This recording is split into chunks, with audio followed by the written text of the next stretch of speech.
This is the letter that I got from CPS while I was in jail. Thank you for contacting. It's hard to look through this other device. Thank you for contacting the official Internal Affairs OIA for the Department of Family and Protective Services. The OIA handles case-specific policy-related complaints regarding DPS programs, including CPI, role of OIA, and then here, basically,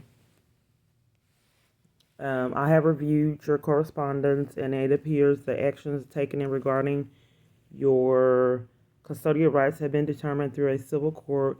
You may choose to discuss your concerns relating to child custody matters with an attorney. And then it has this, and it's the person, Amy Leaner. This is a letter I got when I was in jail on the false charges. So here's the thing, they just turn on each other. Since the family court allowed CPS to disappear off the docket, they're manipulating that issue and making the family court take the fall for the crime. CPS initiated it, but they got bought off to let them disappear from the docket. So the consequence of letting them do that, you got betrayed. But what I reported to the CPS, the internal affairs, is James Hastings, the family court, the false charges I was in jail for, how I get mistreated, reporting crimes to CPS. I wrote them a letter. And Amy Leaner covered for all of it.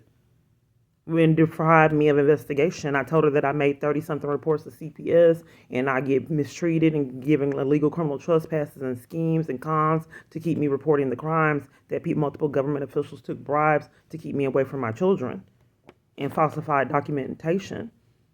And they're claiming to keep themselves clean that they don't have any of the reports, that the family court did it. It's all civil. Let me go back to it. It appears that the actions taken regarding your custodial rights have been determined through a civil court. You may choose to discuss concerns relating to child custody matters with an attorney. So this is what they're all told to say. Because you can't, law enforcement's behind the crimes. So let's make the attorneys take the fall and then prevent her from getting any legal representation. So blame the attorneys. That way we never have to give her the law enforcement for us to rack up the felonies we've earned.